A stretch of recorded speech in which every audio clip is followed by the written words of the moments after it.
안녕하세요. 반갑습니다.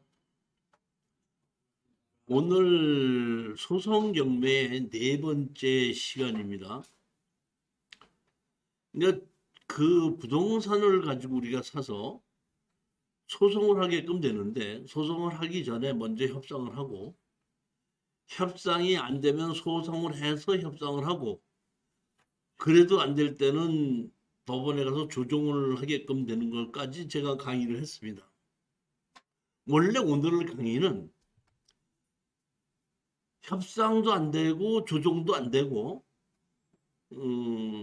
판결문으로 받은 거를 가지고 강의하는 시간인데, 제가 이 조금 바꿔가지고 이번에 그 우리 판결문 받은 걸 가지고 강의를 하는 것이 아니라, 우리 그동안에 낙찰 받았던 거를 가지고 제가 실전 사례를 몇 개를 더 집어넣는데, 이 실전 사례를 넣은 게 뭐냐면은, 제가 이 소송 경매라는 거 책을 쓴 지가 한 4년 정도 됐습니다. 4년이 지난 동안에 그동안에 많은 또 소송을 하고 판결문도 받았는데, 그 중에서 몇 가지를 추려서 넣어서 오늘 설명을 드리고자 하고 해서 이렇게 따로 만드는 거기 때문에, 오늘의 이 사례는 교재에 없는 겁니다. 교재에 있는 건 딱 두 개인데, 그거는 뭐냐면 취득시에 관한 그 교재는 두 개가 있고, 나머지는 전부 다 교재가 없는 겁니다. 여기 소송의 기본에서 소송을 가지고 오늘 부동산에 대한 소송과 행정소송을 가지고 설명을 하는데, 제가 오늘 소송하는 것은 부동산에 관한 소송을 가지고 얘기하는 것이지, 민사소송, 일반 민사소송이나 형사소송하고는 다릅니다. 저는 거기에 대해서는 경험이 없습니다. 오늘 제가 얘기하는 것은, 제가 한 20여 년 동안 부동산을 강의를 하고 그러다 보니까 소송을 하게끔 됐고, 그 부동산 소송을 했던 거를 제가 누가 뭐 특별하게 가서 배운 것이 아니라 제 나름대로 소송을 하면서 느꼈던 걸 가지고 제가 정리해서 오늘 소송 경매 시간에, 마지막 시간에 이걸 가지고 강의하는 겁니다. 제가 오랫동안 쭉 해보다 보니까 소송의 기본, 그러니까 부동산에 대한 소송을 하게끔 되는데, 소장을 작성할 때 제일 첫 번째 청구 취지가 있고, 두 번째 청구 원인이 있고, 세 번째는 입증 자료가 있습니다. 제가 알고 있기로는 민사소송이나 형사소송은 입증 자료가 상당히 중요합니다. 우리가 소송이 크게 제가 두 가지가 있다 그랬죠, 이옥재 사장님. 두 가지가 어떤 거죠? 민사, 민사, 형사. 형사.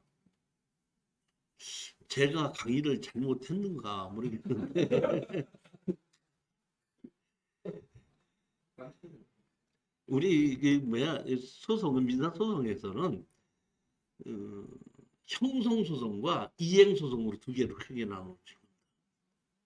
이행소송이라고 하면은, 너 저기 나한테 돈 빌려가고 안 갚았잖니, 갚아라, 이행해라, 이런 소송이 있고, 그런 것이 아니라 형성소송, 다시 말하면 부동산의 관계가 복잡하게 돼 있는 거. 하지만 부동산 주인이 하나인데, 부동산이라는 것은 뭐예요? 사용의 권한이죠. 사용의 권한이 나한테 있어야 되는데, 둘이 같이 갖고 있어, 셋이 같이 갖고 있다면 셋 중에서 누가 사용을 합니까? 그렇게 형성이 복잡하게끔 돼 있어. 땅은 내 건데 건물은 다른 사람이야. 그러니까 형성이 복잡하게 되니까, 이 복잡하게 형성이 되어 있는 것을 풀어달라, 이렇게 형성을 풀어달라는 소송은 입증 자료가 필요 없다는 겁니다. 왜? 뻔한 거니까. 왜? 등기부 등본에 건물 주인 3명 또는 땅 주인은 철수, 건물 주인은 영희, 이렇게 나와 있으니까 그런 소송은 입증 자료가 그다지 중요하지가 않다. 제가 이 소송을 해서 부동산에서 이익을 얻자 하는 것은, 네 거를 가지고 내놔라 해서 내 걸로 만들어서 이기자, 이런 소송이 아니라, 부동산의 관계가 복잡하게끔 돼 있어 갖고 서로 간에 팔고 사고 사용하기가 불편한 것을 경매로 그렇게 사용하기가 불편하다 보니까 가격이 떨어지면은 떨어진 걸 사서 복잡한 관계를 풀어가지고 판다는 얘기예요. 그러니까 제가 여기서 얘기하는 거는 뭐냐면 전부 다가 형성소송이라는 얘기예요. 형성소송. 그러니까 복잡하게 얽힌 것을 풀어가지고 제값을 받자 이런 얘기입니다. 거기에 보면 제일 먼저 그런 소송인데 그런 소송의 제일 기본이 청구 취지. 청구 취지가 명확해야 되는데 자 청구 취지 이런 겁니다. 내가 어떤 땅을 샀는데 그 땅에 다른 사람이 집을 가지고 지어서 사용하고 있습니다. 그 내 땅을 전부 다를 사용할 수도 있고 반만 사용할 수도 있고 일부만 사용할 수도 있죠.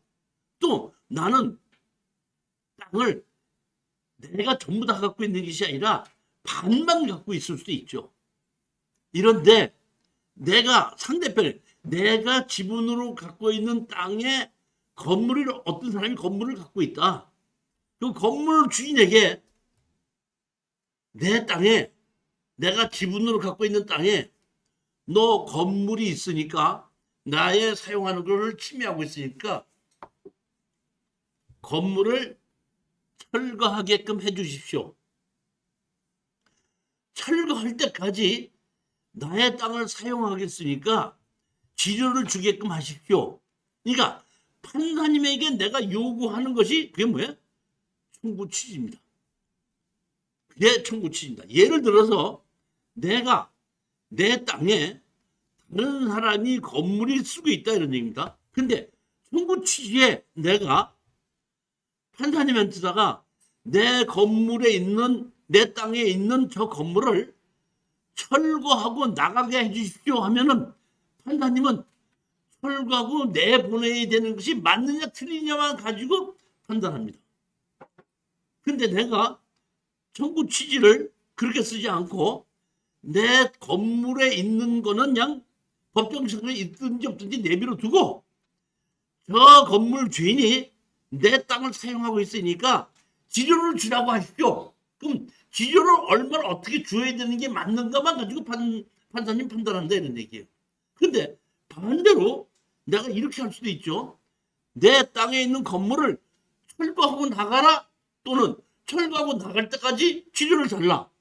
그럼 판사님은 철거를 해야 되는 것이 맞느냐 틀리냐도 보고 지료를 얼마큼 줘야 되느냐도 본다 이런 얘기입니다. 즉 이 얘기는 청구 취지는 내가 판사님한테 원하는 바를 밝히는 겁니다. 뭐 이렇게 해주십시오예요.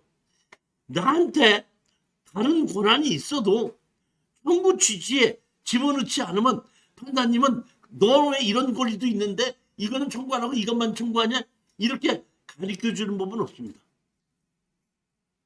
그러니까 처음서부터 내가 청구 취지를 뭘로 할 거냐 이런 얘기 어떻게 할 것이냐 얘기인데 제가 왜 이런 말씀을 드리냐면은 우리는 특수 경매를 가지고 낙찰을 받지 않습니까? 그럼 그걸 갖고 수익을 올리자는 얘기잖아요. 그러니까 현장에 답사를 가서 특수 경매 나오는 것을 우리가 현장 답사를 가서 보지 않습니까?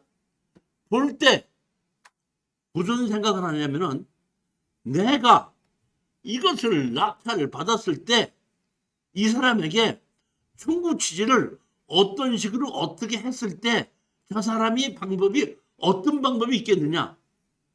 예를 들어서 내가 땅을 샀는데 땅만 경매로 나오는데 건물이 법정 상권이 없는 건물이 아주 좋은 건물이 있다. 그러면 나는 판사님에게 청구 취지를 건물을 철거하고 나가고 철거할 때까지 뭐를 달라? 지료를 달라고 요구를 할 수 있다. 생각을 하고 내가 건물을 철거하고 지료를 달라고 했을 때 건물 주인이 내가 철거하라고 했으니까 철거를 해야지 되는 것인지 자기가 철거를 하지 않으려면 내 땅을 사야 될 것인지 하고 건물의 주인 입장에서 판단해 보는 거예요. 그랬을 때 건물을 철거하는 것보다 내 땅을 다시 사는 것이 자기가 경제적인 이유가 이득이 된다고 그러면은 우리는 아셔야 될 것이 뭐냐면 판결을 받아서 이기자는 목적이 아니라 목적이 뭐죠? 수익을 올리자는 목적이죠. 그러니까 나는 1억 해주고 샀는데 건물 주인이 그걸 건물을 허물기 위해서는 1억 5천짜리 건물을 허물다고 해야 된다고 하면은 자기가 그러한 경제적 이득을 보기 위해서 자기 건물을 그대로 지키기 위해서는 내가 1억에 주고 산 건물을 너 땅을 다시 사겠다고 그럼 1억 5천에 사라. 이렇게 합의를 해서 팔고 나올 수 있는가를 보고 우리가 권리 분석을 하고 내가 이거를 얼마에 살 것인가를 결정한다는 얘기입니다. 이렇게 결정을 해서 우리가 사놓고 난 다음에 내가 가서 건물 주인에게 내 땅 사십시오 그러면 대부분 사람이 안 산다 그런다는 얘기예요. 그러니까 할 수 없이 내가 건물을 허물으려고 소송을 내는 게 아닙니다. 뭐 하려고? 뭐 하려고 소송된다 그랬죠? 뭐 하려고? 합의하려고. 합의를 이렇게 이기려고 하는 것이 합의를 하기 위해서. 그러니까 판사님은 할 수 없이 건물 주인과 땅을 들고 조정을 하거든요. 조정할 때 합의가 안 되면 어떡하죠? 판결로 가죠. 판결로 가면 어떻게 해야 되죠? 건물을 허무는 수밖에 없잖아요. 그러다 보니까 할 수 없이 그 건물 주인은 조정에 의해서 합의할 수밖에 없다는 겁니다. 우리의 최후의 목적은 뭐예요?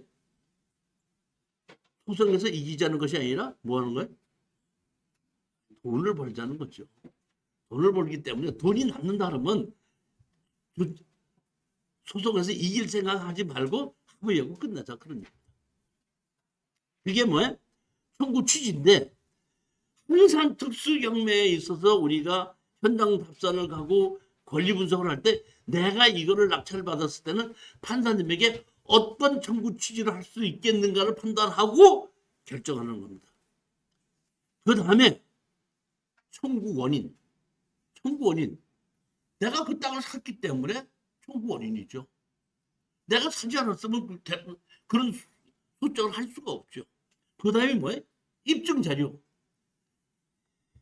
원래 민사소송이나 형사소송에서는 입증 자료가 없으면은 검사가 아무리 기소를 해도 입증 자료가 없으면 판결을 그렇게 내리지 못하는 것이 중요할 때 입증 자료가 다른 소송은 상당히 중요한데 우리는 이행소송이 아니고 무슨 소송이? 형성소송이기 때문에 등기부등본에 다 나와 있는 사실이기 때문에 입증 자료는 그다지 중요하지를 않다는 겁니다. 이기려고 하지 말고 뭐 하라? 합의를 해라.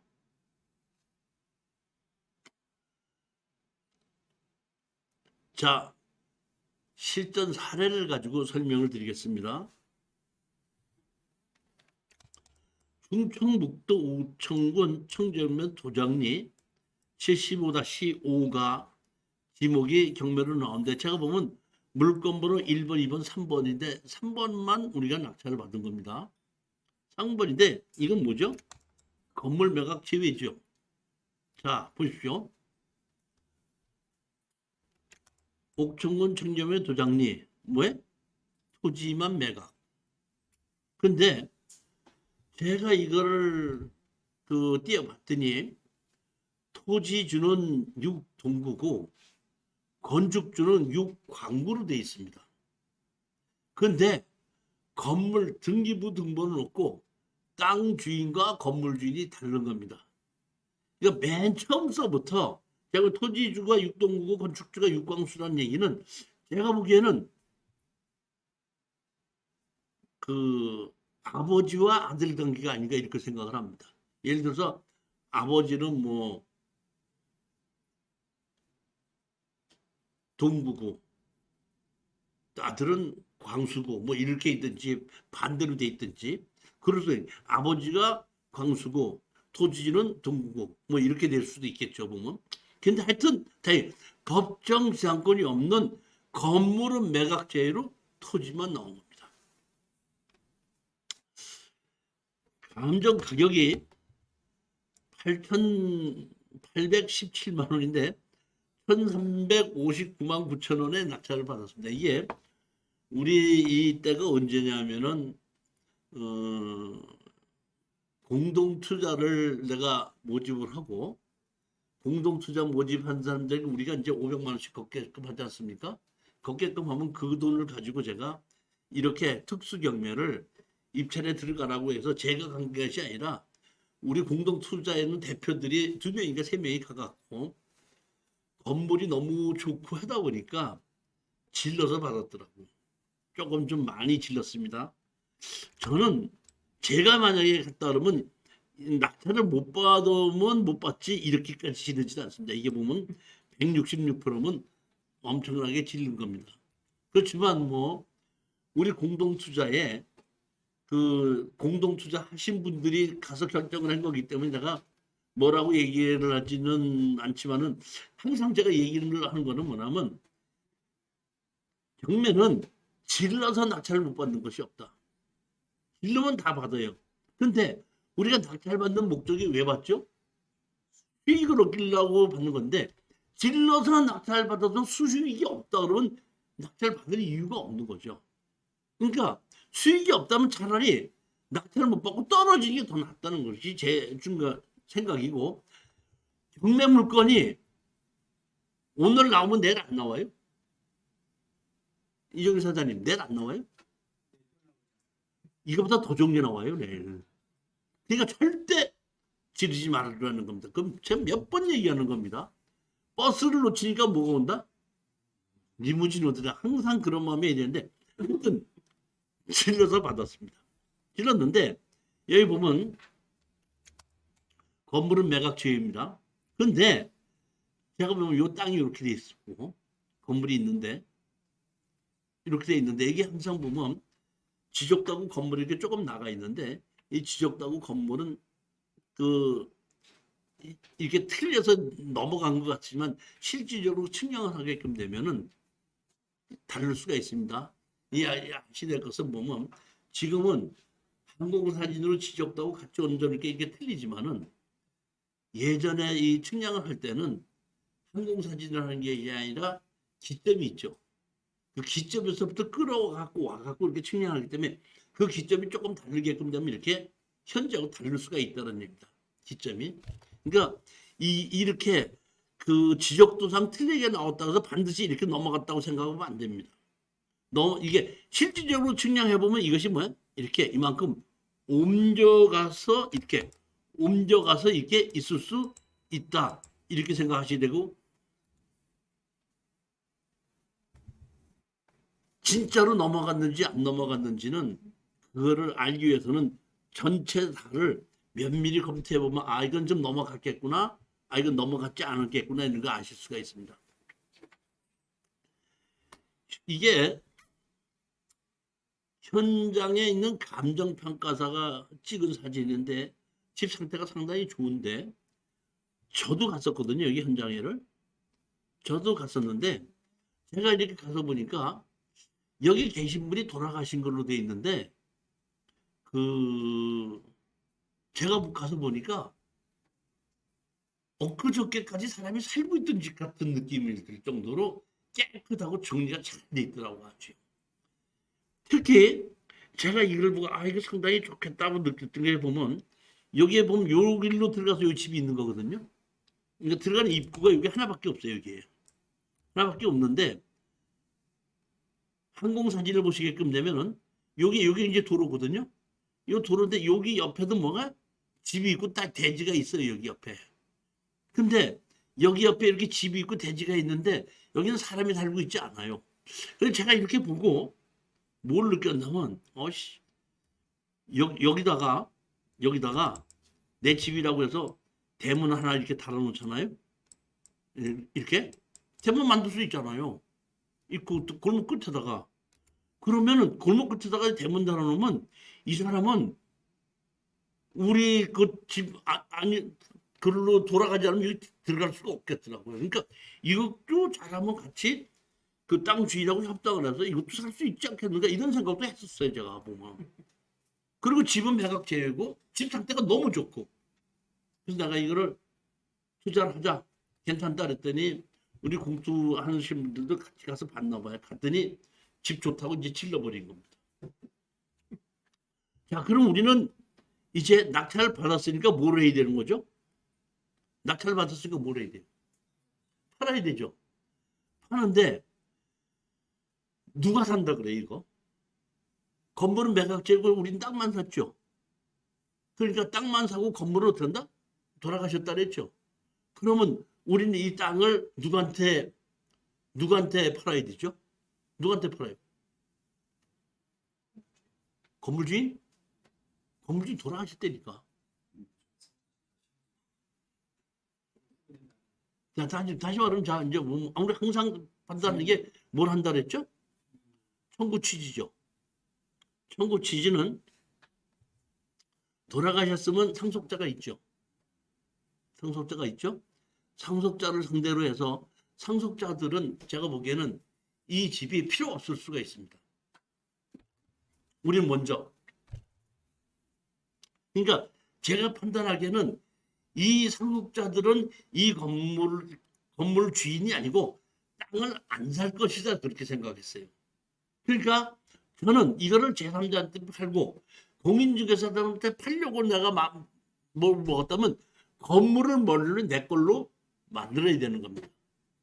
그러니까 나는 제일 먼저 뭘 했냐면은 청구 취지 누구에게? 건물 주인에게 건물 철거해라. 청구 취지입니다. 건물 뭐야? 철거해라. 그리고 토지를 나한테 넘겨라.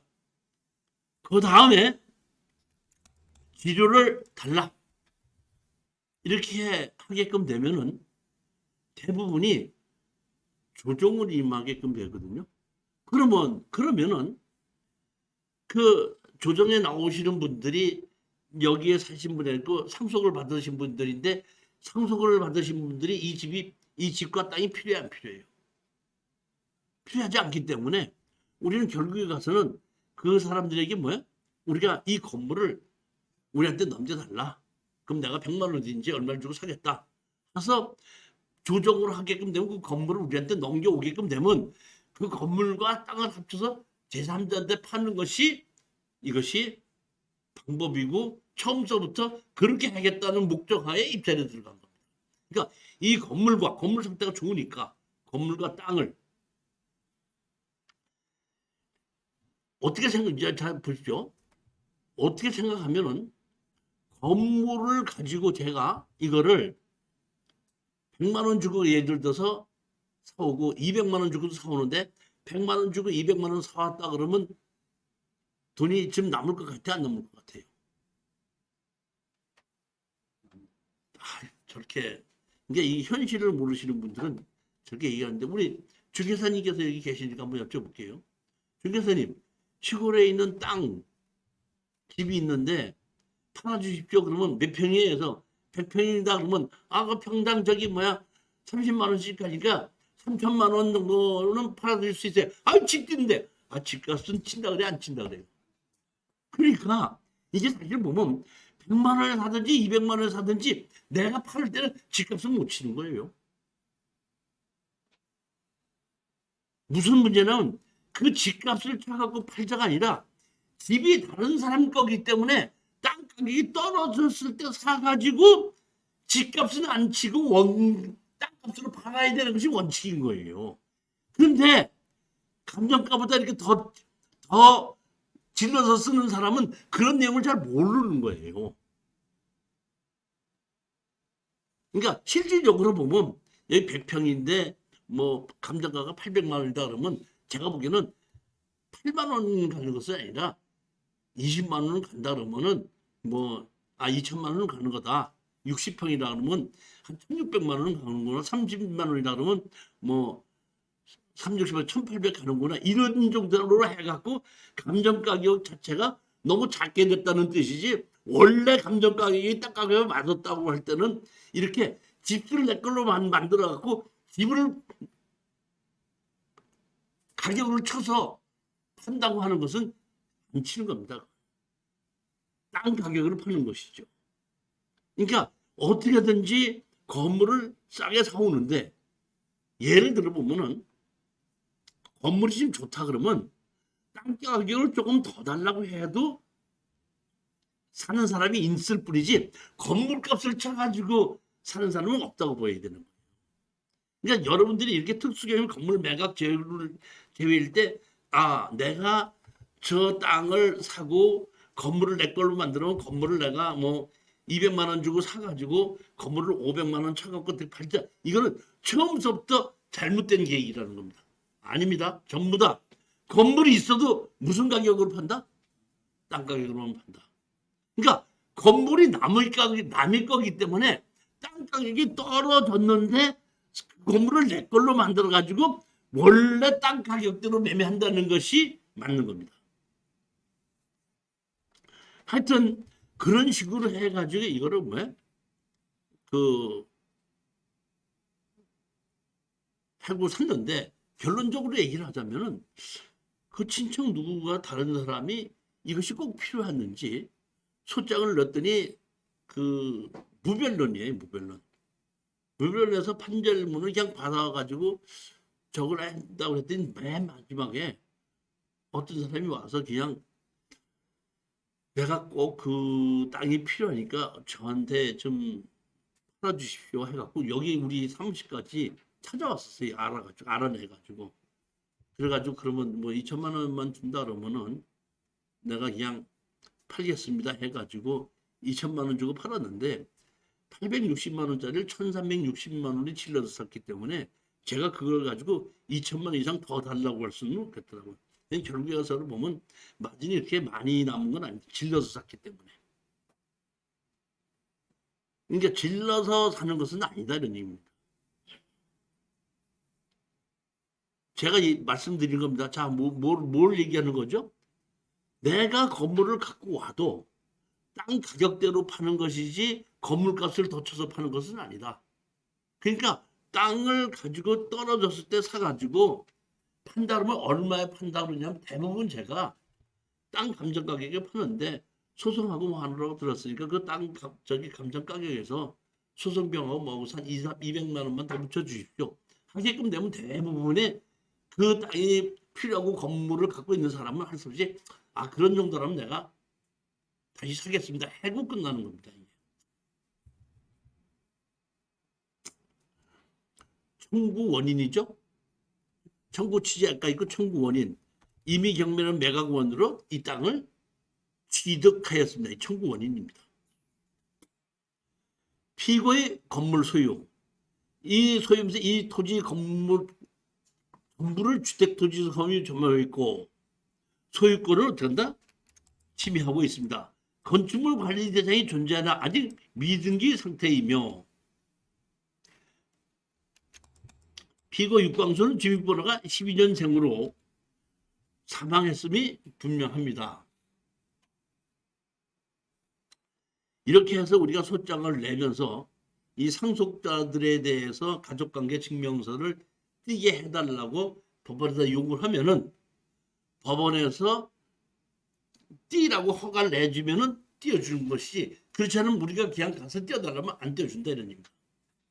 그러니까 그런 식으로 알아내서 상대편에게 상속자들에게 소장을 집어넣고 했을 때에 그 상속자들이 와서 합의를 하게끔 되는 겁니다.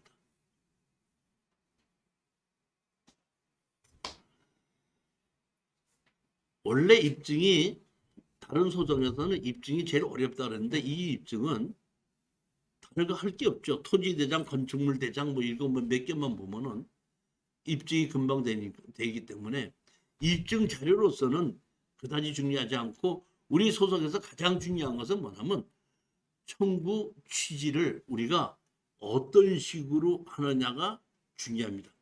예전에도 한번 제가 그 용인에 있는 땅을 낙찰 받았고 건물은 매각제로 받았습니다. 법무사에게 소장을 내달라 그랬더니 소장을 냈다 그러더라고요. 그래서 내가 왜 그 낸 거를 저한테다가 메일을 좀 보내주십시오 했더니 보낸 걸 제가 봤더니 철거하고 나가라 해요. 그래서 내가 법무사한테 바로 전화를 했죠. 왜 철거하고 나가라만 있고 청구 취지에 철거하고 나갈 때까지 지료 내라는 것은 없냐 얘기했더니 청구 취지 바로 변경하겠습니다. 해갖고 철거하고 나갈 때까지 그 지료도 달라고 청구 취지를 변경을 하게끔 됩니다. 그러면 제가 여기서 아까 여기서 보면 제일 먼저 뭘 하느냐면 이런 24만 원을 제가 청구했지 않습니까? 이거는 제 마음대로 청구한 거거든요. 그러면 여기에 지료를 주려고 하면은 판사님께서 지료 가격을 판사님이 결정하는 것도 아니고 우리가 결정하는 것도 아닙니다. 판사님께서 지료를 청구한다면은 지료 감정을 해라 이렇게 요구를 하십니다. 그러면 지료 감정에 대한 거를 다시 우리가 청구를 하게끔 되면 지료 감정비를 납부를 하게끔 되면 법원에서 지정해서 지료 감정자를 시켜서 지료 감정을 하게끔 됩니다. 그럼 그 지료 감정한 거를 가지고 거기에 의해서 지료는 얼마다고 결정하는 것이지 판사님이 결정하는 것도 아니고 우리 소송 당사자가 결정하는 것도 아닙니다. 그런데 제가 이런 소송을 여러 번 해보니까 이렇더라고요. 제가 소장을 철거하고 지료 낸다고 소송을 냈는데 상대편이 무변론으로 나오지도 않고 답변도 안 하면은 판사님이 내가 소장 낸 걸로 무변해서 그대로 판결을 내려주시는 판사님도 계셨어요. 그런데 상대편이 나오지도 않고 답변을 하지 않았는데도 지료를 얼마를 주라고 판결을 하려고 하다 보니까 상대편이 나오지 않았어도 지료 감정 따로 하십시오 해갖고 지료 감정에 의해서 판결을 내려주는 쪽도 있었습니다. 그러니까 그는 판사님 성격에 따라서 다른 상대편이 나와서 대응을 하면은 반드시 지료 감정을 하게끔 하는데 상대편이 나오지 않고 무변론일 때 우리 원하는 대로 그대로 판결을 내려주는 판사님도 계시고 상대편이 무변론을 해도 지료는 얼마를 주라고 하는 것은 지료 감정을 하십시오 하는 경우가 있는데 제일 중요한 것은 지료 감정에서 제일 중요한 것이 자 땅이 200평이 있죠. 예를 들어서 땅이 160평 땅을 내가 낙찰을 받았는데 건물은 30평만 지어져 있어요. 그러면은 실질적으로 건물이 앉아있는 건 30평이죠. 그러면 지료를 감정하는 사람이 30평만 가지고 감정을 합니까? 160평 가지고 감정합니까? 지료 감정 어떻게 해요? 몇 평 갖고 해요? 그것도 보니까 내 마음대로 하는 것이 아니라 감정평가사가 가서 봤을 때에 건물에 사용하고 있는데 필요한 거는 같이 집어넣고 건물과 필요 없이 땅이 따로 있다 그러면 빼더라 이런 그렇게 결정하면 그냥 그거 가지고 판사님이 뭐야? 지료를 결정하는 거예요. 그러니까 땅이 예를 들어서 150평이 있는데 그중에 건물이 20평이 있다서 20평만 하는 것도 아니고 그렇다고 해서 땅 전체에 대해서 150평을 다 하는 것도 아니더라 이런 얘기입니다. 그러니까 그 건물에 필요한 마당과 대문 들어가는 듯이 얼마다 보니까 전체적으로 지료 감정을 어떤 식으로 해서 어떻게 했습니다 하고 그 지료 감정사가 다 해갖고 어디를 어떻게 쓰고 어떻게 했으니까 이게 여기 어디를 어떤 식으로 감정해서 어떻게 했습니다 하면 그걸 가지고 판사님이 지료를 내지 너 감정 잘못했으니까 고치라 하는 걸 한 번도 못 봤습니다.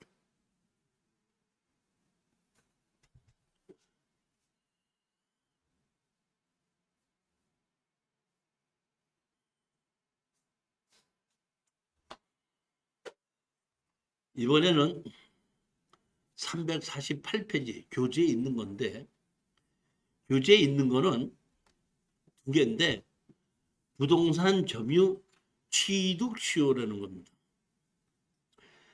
제가 이 책을 쓰고 난 다음에 이때만 해도 부동산 점유 취득 시효에 대해서 실전 사례가 별로 없었고 이 두 사건이 첫 사건이었기 때문에 저도 이해를 잘 못했었습니다. 근데 지금은 몇 건을 제가 낙찰을 받고 소송을 하다 보니까 어느 정도 이해를 좀 했기 때문에 제가 지금 책을 다시 쓰고 있는 것이 하나가 있는데, 그것이 뭐냐면 이것이 진짜 부동산 소송이다 해갖고 소송을 했던 아주 특이한 사례를 제가 몇 가지 지금 책을 쓰고 있는데, 아마 한 2, 3개월 후면은 그 책이 나올 것 같은데, 여기에 부동산 점유 취득시효 있는데 요거는 한번 우리 알고 넘어가 보자고요. 짚고 넘어가 보자고요. 알고 넘어가는 것보다 저도 뭐 이렇게 아는 게 많지 않으니까 짚고 넘어가자 그러는데, 민법 제245조 점유로 인한 부동산 소유권의 취득 기간 이렇게 돼 있어서 보면 20년간 소유의 의사와 평형 공연하게 부동산을 점유하는 자는 등기함으로써 그 소유권을 취득한다.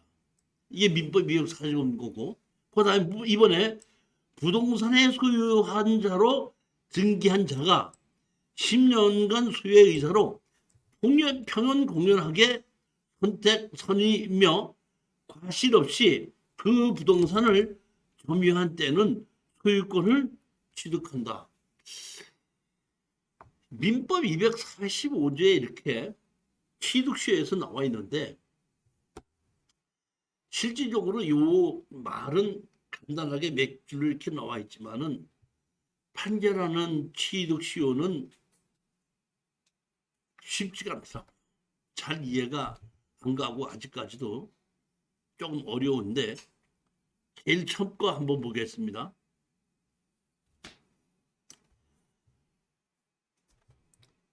시효 취득으로 맞서는 건물주를 응징하다. 이거 얼마 전에 한번 하셨던 거 기억나십니까? 이종희 사장님 말고 다른 분은 기억나요? 안 나요? 이거 기억 안 나요? 장동에 있는 거 기억 안 나십니까? 자, 보시겠습니다. 서산시 장동 대지 205평에 토지만 매각으로 나왔습니다. 건물은 매각죄입니다. 5,500만 원에 시작해서 2,700까지 떠진 걸 3,900만 원에 낙찰받았습니다. 건물은 매각죄입니다.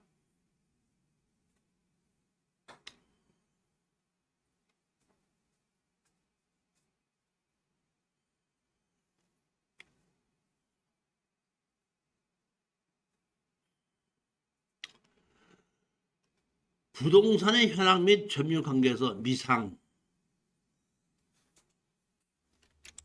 채무자 이외의 자가 전입된 사실이 없습니다. 다시 말하면 채무자만 전입되어 있다는 얘기입니다. 여기 보시면 이러한 집이 있는데 지적도상으로 있는 도로는 이 도로입니다. 그 다음에 현황 도로는 이렇게 도로가 이쪽으로 있습니다. 이렇게. 이쪽이 현황 도로가 여기 이렇게 있죠. 그리고 지적도상 도로는 이렇게 있죠. 그런데 이 지적도상에 있는 도로와 현황 도로가 있는데 이 현황 도로를 인정하시지 지적도에 있는 도로를 인정하지 않습니다. 그러니까 이 지적도에 있는 이 도로는 우리가 보면 이런 걸 보고 뭐라 그러냐면 마을 안길이라고 얘기하죠.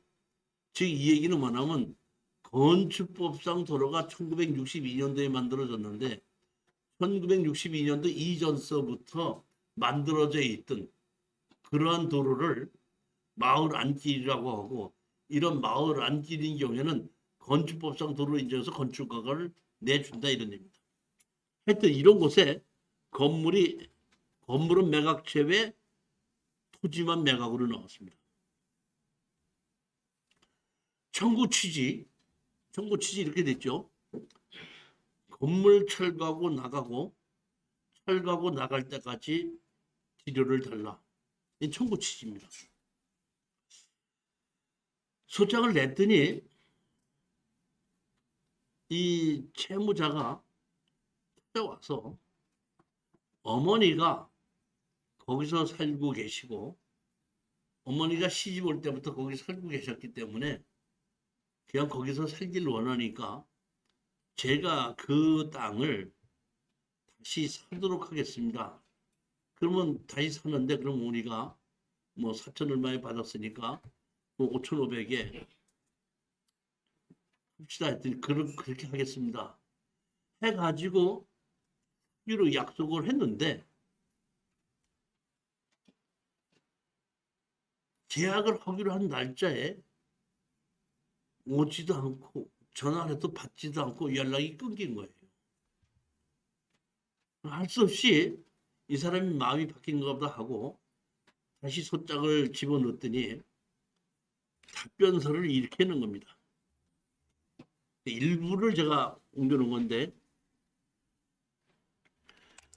그 후 시아버지인 소위 한명관, 시어머니인 장연화 그 자손들이 거주해 왔고 큰아들인 소위 한유신이와 그 처인 피고가 지금까지 평안공활하게 승계점하여 거주하고 있으니 이 사건 토지가 위와 같은 사정으로 여러 경로를 통하여 원고에게 소유권 이전 등기가 종료되었다 하더라도 이미 20년간 취득시효가 완성되었다 하므로 원고가 이제 와서 피고에게 청구 취지와 같은 판결을 구하는 것은 부당하다 하겠습니다. 따라서 원고의 청구를 기각하여 주시기 바랍니다 하고 취득시효를 주장하면서 답변서를 낸 겁니다. 자, 아까 취득시효의 민법을 보시겠습니다. 20년간 소유이사 평안공헌하게 부동산을 점유하는 자는 뭐함으로써? 등기함으로써. 등기를 안 했기 때문에 우리가 경매로 낙찰을 받았죠. 그러니까 다시 말하면 시효 취득으로 우리가 낙찰을 받기 전에 땅 주인에게 그 사람들이 우리 경매로 나오기 전에 먼저 취득 시효를 주장을 해서 그거를 등기를 넘겨받을 수 있다는 얘기지 이 자체를 취득 시효로 해서 자기가 살고 있었다고 해서 남의 땅이 자기가 되는 것은 아니란 얘기입니다. 이렇게 해서 나왔는데 그 재판정이 나왔는데 판사님이 그 자리에서 그 답변서를 낸 걸 보고 이거는 시효 취득해서는 인정이 이거는 안 되는 겁니다고 아주 간단하게 단호하게 말씀을 하시더구만. 그러면서 건물 주인이 땅을 샀어야 된다 그러면은 조정으로 넘길 테니까 조정으로 합의하시겠습니까? 하다 보니까 그 시효 취득했던 사람이 법원에서 그러면 제가 다시 땅을 사도록 하겠습니다. 나오면서 먼저 번에 그 사람이 땅을 사겠다고 약속했다가 5,500만 원에 계약을 했다가 약속을 어기고 계약을 하지 않고 했기 때문에 소송을 다시 했고 소송을 하다 보니까 시효 취득이 안 된다고 하니까 다시 조정으로 넘겨왔지 않습니까? 나오면서 그분에게 땅이 정말 필요합니까? 그랬더니 저는 어머니가 지금 살고 계신데 어머니가 시집 올 때부터 거기서 살아갔고 거기서 사셔야 되겠다고 하니까 그대로 제가 다시 살 수밖에 없습니다. 그러면 당신이 먼저 얘기했는데 어겼으니까 못 믿겠으니까 오늘 지금 나하고 계약서를 쓰러 갑시다 한 겁니다. 그래갖고 근처에 있는 데를 가서 계약서를 작성했습니다. 어떻게 작성했냐? 이렇게 작성했습니다.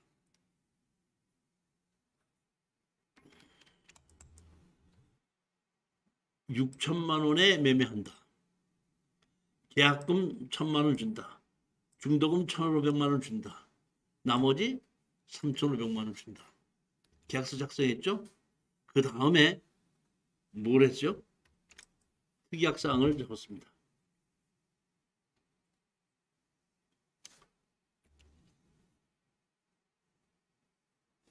여기 특약사항 하면은 별지 기재와 같은 거를 이렇게 적어 놓고 특약사항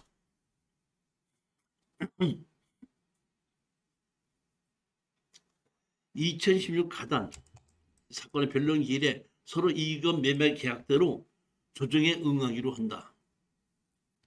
만약 2016년 11월까지 매수인이 잔금을 지급한 내용 월 1%에 해당하는 지연이자금을 바르게 매수인에게 이행한다. 당 중도금은 1,500만 원 계획금지 지불치 않을 경우 지연손해금 지불하기로 한다. 매수인에 대해 지료 청구하는 것을 우리가 지료 청구했던 것을 그 대신 포기한다.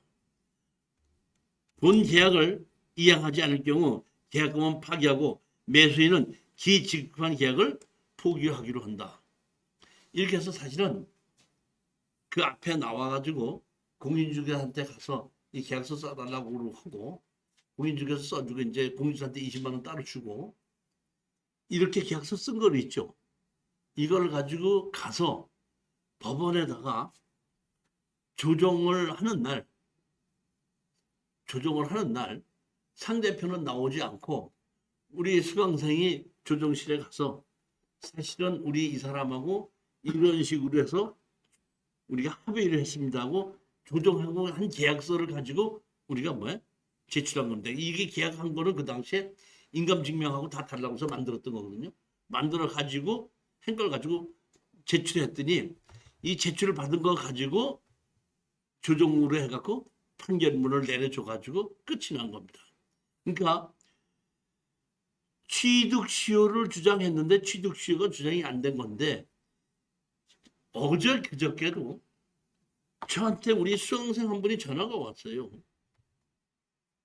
선생님, 제가 사실은 십몇 년 전에 농지를 하나 사서 갖고 있는데 시골에 갖고 있는데 이것을 제가 그 동네에 있는 사람이 부쳐먹게끔 해놨는데 내가 아는 사람이 그렇게 이 내 땅을 다른 사람이 오랫동안 농사를 짓게 내둬서 뭐 20년 이상이 지나가면 그 사람 땅이 된다고 하는데 저는 그러면 이거를 어떻게 해야 됩니까? 그럼 내가 어떻게 해야지 그걸 막을 수 있겠습니까? 하고 물어보는데 그런 취득시효는 된다 안 된다? 안 되는 겁니다. 그런 취득시효는 안 된다 이런 얘기입니다. 제가 보면 취득시효를 인정한 것은 지금 내가 직접 경험한 게 아니라 등기부 등본에 보니까 취득시효를 했던 이런 건 있더라고요. 어떤 거냐면 할아버지한테서 상속을 받았어요. 상속을 받았는데 그 상속에 또 상속이 된 거죠. 그러다 보니까 원래 상속자들이 몇 명이 있는데 사촌, 그러니까 다시 말하면 작은아버지의 아들이 있었죠. 그 자식도 같이 상속이 됐는데 뭐라고 소장을 냈냐면은 이렇게 해서 그 할아버지 때부터 해서 같이 상속을 받아서 상속을 받고 해서 누구누구가 지분을 갖고 있는데 사실 상속으로 갖고 있던 이 사촌 누구누구는 20년 이전서부터 연락도 안 되고 뭐도 안 된다. 이렇게 돼서 우리가 이걸 계속해서 이렇게 사용하고 있다. 그러니까 이 지분을 취득시효로 등기하게끔 해달라고 하니까 판결문 받아갖고 취득시효로 넘겨준 것이 있더라고요. 그거는 그렇게 한 건 되더라고요. 그 다음에 취득시효 또 하나 본 거는 이건 하나 봤어요. 등기부등본에서. 등기부등본 게 이번에 본 건데 우리 제주도에 있는 땅을 낙찰 받았는데 땅을 낙찰을 받고 건물이 조금 넘어갔거든요. 이렇게 넘어가서 내가 이걸로 취득시효를 할 수 않느냐 했더니 점에 협상을 하자고 그랬더니 건물 철거하고 말 겁니다 그러더라고. 철거하고 뭐 소송을 내느라고 한 5, 6개월 걸렸더니 법원에서 이제 만났거든요. 만나고 나왔더니 그냥 뭐 이건 이제 조정으로 이제 넘기겠습니다 하고 다시 이렇게 한번 하겠습니다 그러니까 나오면서 나보고 뭐 그렇게 소송을 내시니까 말로 하시지 그러더라고. 내가 말로 하자 그럴 때 안 했기 때문에 소송을 냈는데 막상 법원에 가서는 또 왜 말로 하시지 소송을 했습니까? 그러더라고. 그래서 나오더니 내가 낙찰 받은 땅 그 뒤에 땅 있죠? 그게 자기 거가 됐으니까 나를 보고 사려는 거야. 그래서 내가 떼어봤더니 취득시효를 그 사람이 넘겨받았더구만. 그러니까 그거는 어떻게 된다면 자기 그 땅이 큰아버지 땅이었더구만. 등기부등본에. 등기부등본에 큰아버지, 그러니까 다시 말하면, 근데 큰아버지가 그 뭐야? 일본에 갔어. 다 가고 없다 보니까 그거를 20몇 년 동안을 큰아버지 땅을 자기가 관리를 하고 있는 걸로 만들고 갖고 해달라고 했더니 그거는 취득세로 인정을 해주더라고. 이게 다시 말해 아주 남의 땅이 아니고 큰아버지 땅이었는데 상속을 받으면서 그것이 뭐야?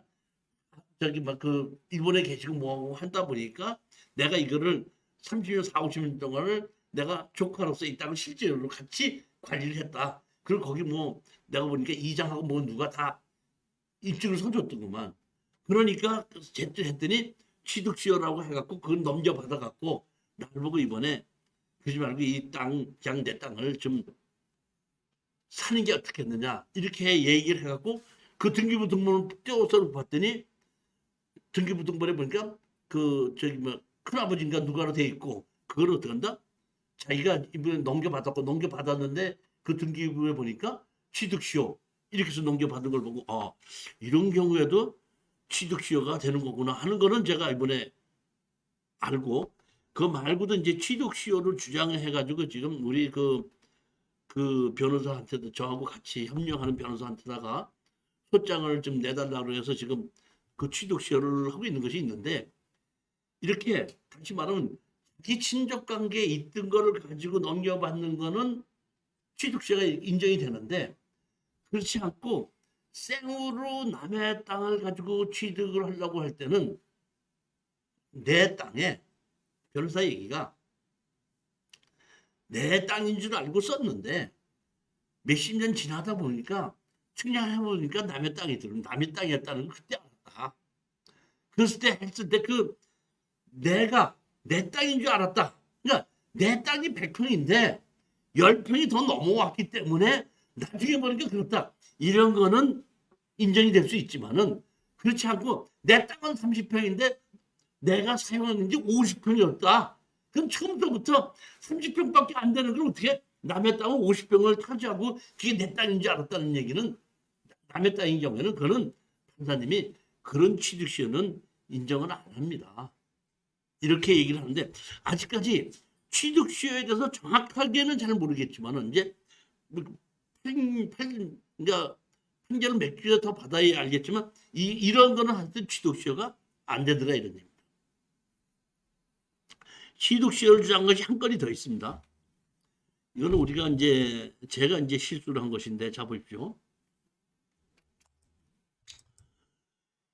2015 타경 2075에서 부룡시 대천동 394가 74.72평이 경매로 우리가 낙찰을 받았습니다. 이게 감정 가격이 8,600만 원인데 8,700만 원으로 감정 가격보다 100만 원을 더 넓게 낙찰을 받은 겁니다. 사실은 보면은. 그리고 제가 이거를 할 때 우리 수강생 보고 제가 이 가격은 원래 수강생 자체가 해야 되는데 내가 이거는 이 정도는 써서 낙찰을 받자 이렇게 했던 겁니다. 이게 결국은 실패로 끝난 사건입니다.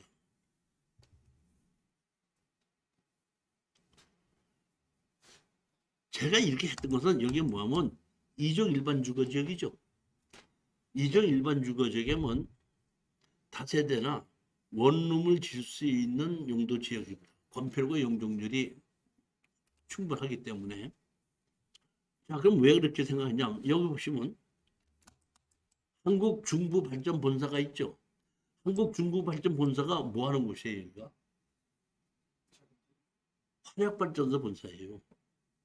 화력발전소 본사가 여기 보면 보령에 있는 건데 제가 여기에 보령에 땅이 많이 나와가지고 현장 답사를 많이 다니면서 봤는데 보령에서 이 당시에 원룸을 빌리는데 500만 원에 30만 원 또는 35만 원 그런 정도였었습니다. 1000만 원, 보증금 1000만 원이나 뭐 500만 원 정도에 30에서 35만 원이었는데 여기 한국 중국 본사에 있는 이 베스트빌 원투룸은 여기는 원룸을 빌리러 가봤더니 없다고 하고 얼마냐 그랬더니 1000만 원에 40만 원, 500만 원에 45만 원이 되는 거예요. 그러니까 다른 데보다 10만 원이 비싸고 나온 것도 없다는 겁니다.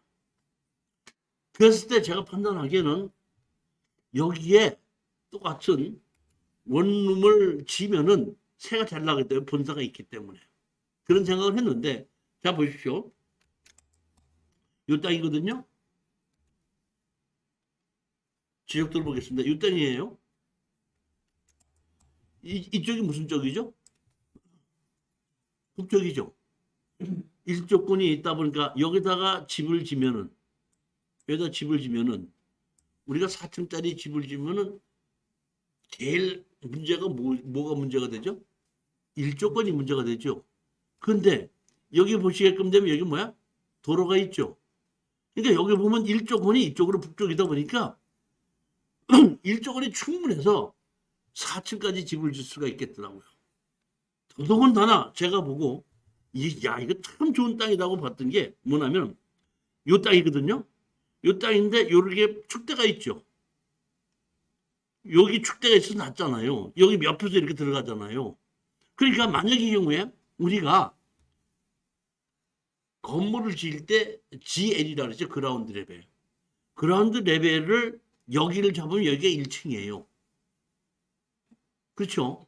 그러면 여기를 1층으로 잡으면 여기가 뭐가 돼? 지하가 되죠.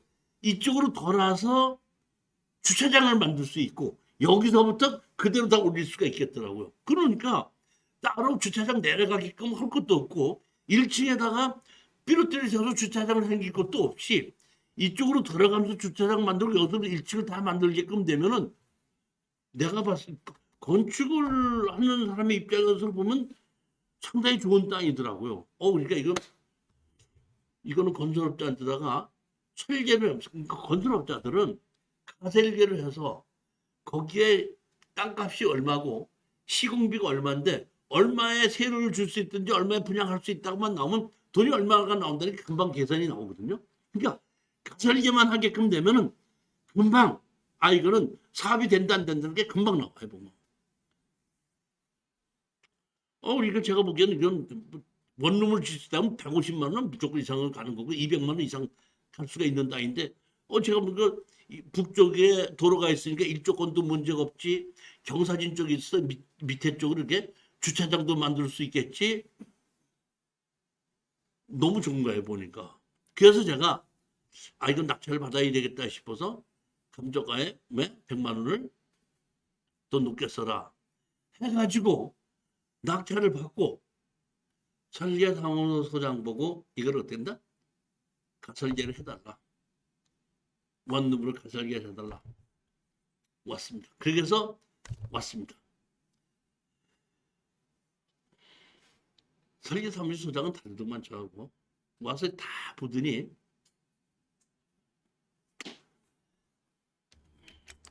여기 이렇게 층이 지어져 있죠. 축대가 있죠.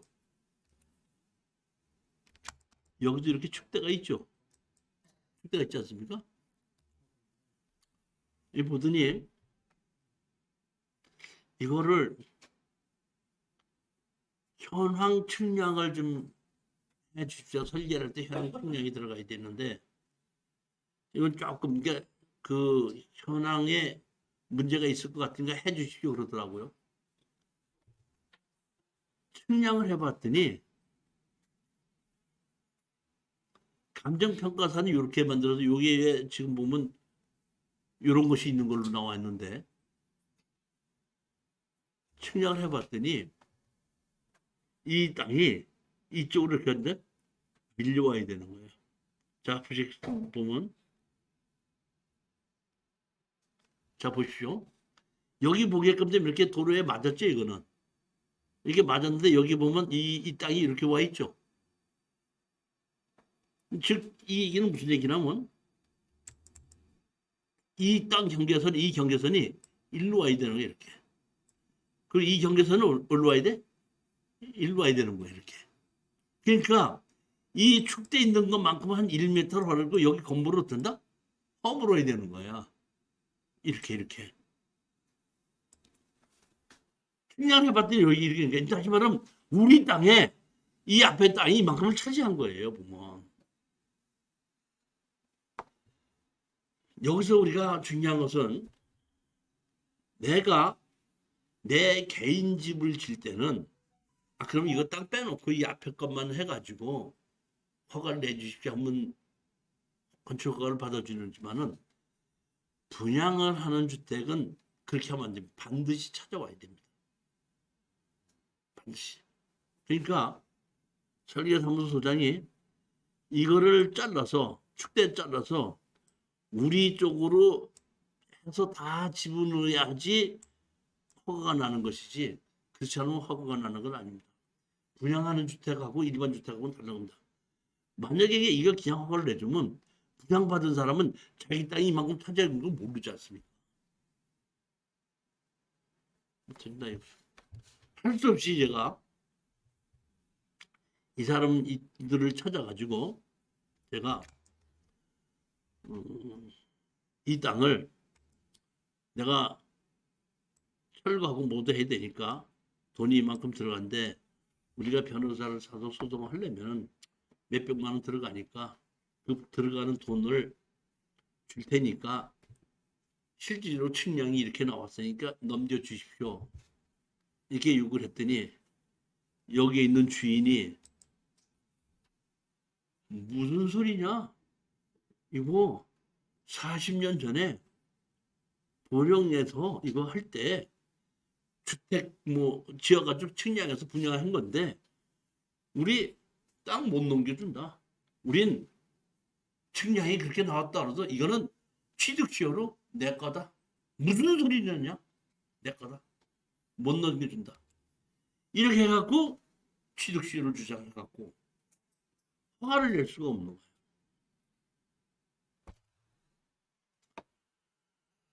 할 수 없이 소장을 접수를 했는데 소장이 이 사람은 변호사를 사서 변호사가 나왔고 이 사람은 아예 무응대를 하다 보니까 이거는 판결문을 받았습니다. 그 다음에 여기도 이 땅이 이만큼 이게 넘어간 거거든요. 그래서 이것도 이 땅이 이 건물이 조금 여기를 차지했더라고. 한 20cm 정도 차지했더라고. 20cm를 차지한 걸로 보면 그 벽이 이렇게 붙여져 있어 벽을 허물어야 되더라고. 그러다 보니까 이걸 허물어야 된다니까 이쪽 땅 주인이 알았다 그 땅만큼 사겠다고 해다가 나중에 여기에 소송을 하는 걸 보더니 아니 뭘 사긴 사냐고 나도 그럼 같이 소송한다고 해서 뻗쳐가지고 할 수 없이 두 번째로 취득시효를 주장하는 이 사람하고 우리하고 이제 소송을 하게끔 된 거예요. 한 번도 변호사를 선임해서 소송한 적이 없다가 상대편에서 취득시효를 주장하다 보니까 할 수 없이 제가 우리 이쪽에 보령 법원 앞에 가서 변호사 사무실에 가서 상담을 하고 이것을 상대편이 취득시효를 주장하는데 이거 소송을 해서 이길 수 있습니까? 어떻게 됩니까? 이렇게 하고 물어봤더니 소송을 하면은 뭐 몇백만 원 주십시오. 그 다음에 승소하고 나면 얼마를 주십시오. 할 수 없이 이제 계약을 했죠. 그러고 난 다음에 계약을 하고 돈을 계약금 거고 난 다음에 변호사한테 잠깐 물어봤어요. 그냥 저는 걱정이 되잖아요. 이거 상대편이 이렇게 취득시효를 주장하고 있는데 이거 우리가 이길 수 있겠습니까? 이렇게 변호사한테다가 심각하게 제가 물어봤더니 그때 변호사님께서 이렇게 말씀하시더구만. 권투를 하려고 링에 올라가서 이렇게 권투를 하려고 할 때 상대편이 스트레이트를 치는지 훅을 치는지를 보고 어떻게 나오는 걸 보고서 내가 움직이면서 방어를 해야지 되는 것이 이치와 마찬가지로 우리가 이거를 상대편이 어떻게 나오는 걸 보고 거기에 의해서 우리가 응대를 해야 되는 것이 무조건 내가 이길 수 있다 진다고는 판단을 못 내립니다. 그러니까 상대편이 어떻게 나오는지를 봐야 되는 겁니다. 그래갖고 내가 속으로 사실은 되게 걱정을 했어요. 이게 낙찰 받아놓고 우리 수강생 낙찰 받아놓고 이만큼을 취득시효를 뺏긴다고 하면 이게 되지도 않고 이게 한 열일 몇 평 되다 보니까 건폐율과 용적률이 모자랄 것 같기도 하고 너무 방 자체가 좁아질 것도 같고 야 이거 어떻게 해야 되라고 상당히 걱정을 하고 왔는데 이 땅에 대해서 침범한 거에 대해서 측량부터 감정을 먼저 하라 그래서 우리가 넘어간 거를 측량 감정을 하게끔 되고 측량 감정을 끝나고 난 걸 가지고 그 측량이 끝난 걸 가지고 그걸 이제 소장을 제시해야 된다 그래서 측량하고 측량 감정한 걸 갖고 소장을 제시를 하는데 한 제가 기억하기로는 한 6, 7개월, 7, 8개월 정도 걸린 것 같아요. 그래서 소장이 날짜가 소송 날짜가 잡혔다고 그러는데 소송 날짜가 잡혔나고 했더니 소송 날짜가 잡힌 게 아니고 가서 봤더니 조정 날짜가 잡혔더구만. 다 해가지고 제가 보기에는 이게 조정으로 해달라고 해서 한 것 같아요. 근데 이제 조정이 오후 2시인가 3시였었어요. 한 20분 전에 도착을 했더니 상대편에도 나와 있고 한 10분 더 기다렸더니 한 10분 전쯤 되니까 우리 변호사도 오고 상대편 변호사도 왔어.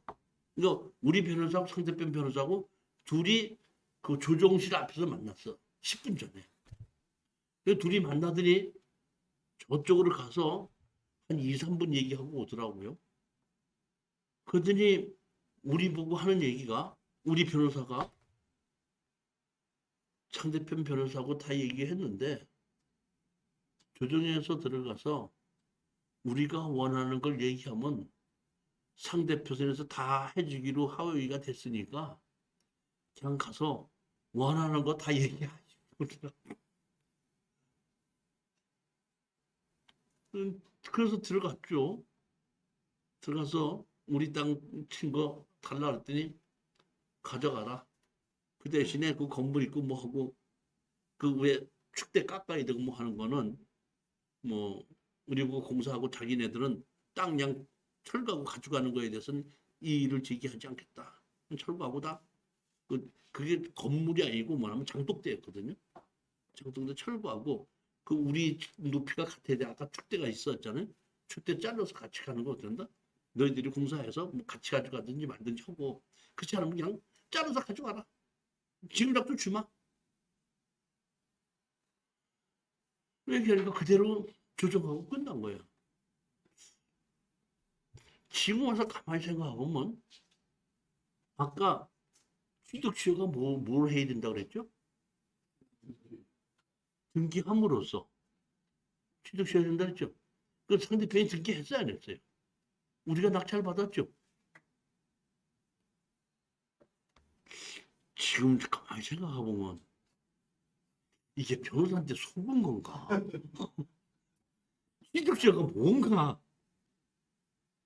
그래서부터 얘기가 안 되는 걸 가지고 이거는 무조건 이길 수 있으니까 이렇게 하지 않고 그 변호사도 링에 올라가면 상대편이 어떤 식으로 주먹을 뻗는가를 보고 나서 답변해야 되는 거니까 이거는 뭐라고 답변할 수가 없고 소장을 제기하면은 상대편이 어떤 식으로 나온 걸 보고 해야 되지 이긴다 진다고 못했습니다. 해놓고 조정하고 가갖고 상대편이 원하는 대로 다 해준다고 그랬으니까 조정해놓고 나서 나중에 가만히 생각해보니까 조정하지 않고 판결문을 받아도 우리가 원하는 거 다 해줬을 거고 그 다음에 그동안 그대를 쓰고 있던 거 치료도 다 받을 거고 그 다음에 소송비용도 우리가 다 받을 건데 치료도 못 받고 소송비용도 못 받고 변호도 못 받고 아무것도 없이 그냥 가져가라 말만 하고 끝난 거예요. 나중에 생각해보니까 그렇더라 이런 얘기 보면. 이것이 제가 두 번째의 이 시효 취득인데 이게 앞으로 한 2, 3개월 있으면 지금 시효 취득으로 소송을 하고 있는 것이 한 3건이 있거든요. 그것이 결말이 나게끔 되면 이 시효 취득에서 다시 또 다른 걸 갖고 한번 좀 더 정확하게 알 수 있게끔 제가 설명을 드리도록 하는데 현재까지 제가 한 것은 요 두 개가 시효 취득이 경험이 다릅니다. 자, 10분 쉬었다가